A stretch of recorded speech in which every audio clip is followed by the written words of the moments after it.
I want to go across now to Colonel Rajyavardhan Singh Rathore and spend some time with Colonel Rathore on the defence budget. Because A, the Finance Minister, Colonel Rathore, didn't make any mention of the defence budget, leading many veterans to wonder how much of a priority the defence budget was. And secondly, when the allocation was announced, the capital expenditure for defence is up about 19%. But this isn't as huge an increase as some would have expected, given the fact that we have with China a raging border dispute. We've got the army deployed all the way from the line of actual control in Ladakh, going all the way to Arunachal Pradesh. In that, why do you believe that this defence budget is adequate to deal with India's military requirements? Colonel Rathore, welcome.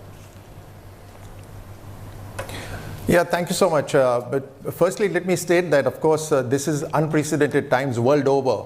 And at a time when most people were expecting perhaps the taxation to be raised, the citizens have not been burdened at all, and yet the budget lays the foundation for this entire decade. It's not reactive to what happened, but it's proactively laid down the steps ahead of, like I said, the foundation for the entire decade. It's addressed literally all issues, from surface transport to airports to ports, shipping, everything, health sector, which was always needed that extra boost, has been given massive support this time, a rise of 137%. Under these circumstances, despite everything happening, there's been an increase of about 20% in the capital expenditure. Now that's where in the defense budget money is required, and that's happening. Plus the infrastructure that's required for defense, which is construction of roads, that in itself has got a massive boost, about 1 lakh crore. So all in all, with the entire country moving forward and getting strengthened, various sectors getting strengthened, defense automatically gets strengthened.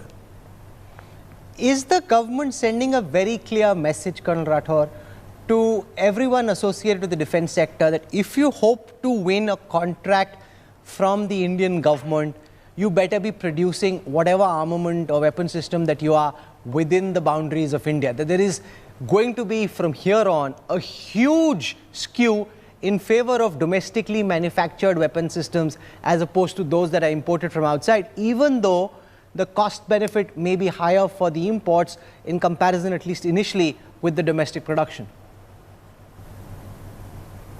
Yes, and that's going to give a massive boost to not just becoming Atmanirbhar in defense and security, but also it's going to increase employment within the country. You very well know that we are one of the largest importers of defense equipment, and now being one of the largest market, the Prime Minister has very rightly leveraged that position to ask the manufacturers to partner with Indian companies and to manufacture within the country, thereby ensuring that our supplies don't run out when it's needed, and also also boost the economy. Your thoughts on the burgeoning pensions payout that we are having to incur year after year, especially after the one rank, one pension came out? What a lot of critics had said at that time, that this could soon become unmanageable. A 17% annual increase in the outlay for defense pension payments. No one is saying anything privately, publicly, but in private, on that account, you can see how the funds that are required to fund one rank, one pension are going up hugely year after year. See, Rahul, let's get one thing clear, is that the Prime Minister Modi and the Modi government firmly believes that people who've served the country need to be taken care of. They've given their best of the years, and therefore at a time when they need the country's support, the country will stand by them. Having said that, it's always a challenge when it comes to the money outflow, and therefore newer thoughts, out-of-box thoughts, how to generate more revenue, how the services of ex-servicemen could be utilized, is always evolving, and it's a continuous process.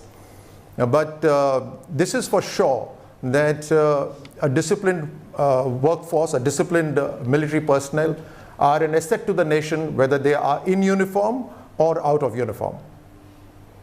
You know, your thoughts on the questions being asked about the cess that's been levied on petrol and diesel.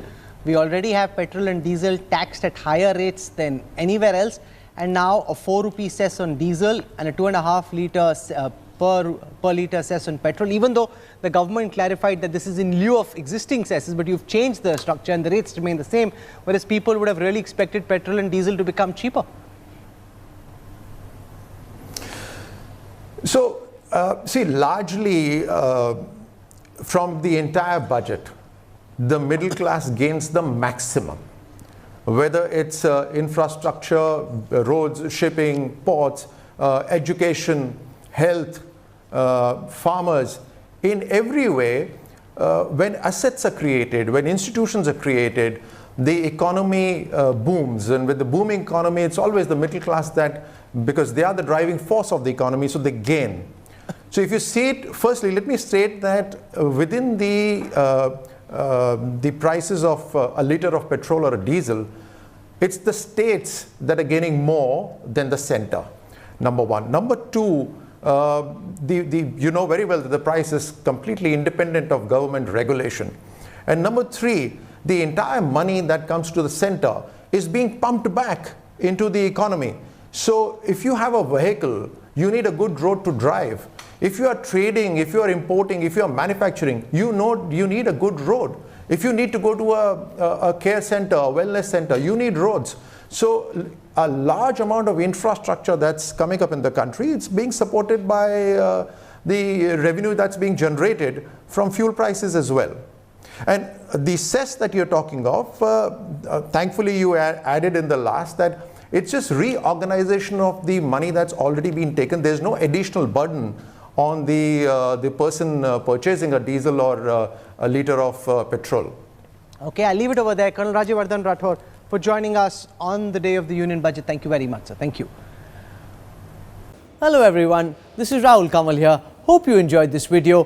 For the latest news and analysis, like and subscribe the India Today YouTube channel, and don't forget to press the bell icon to stay updated.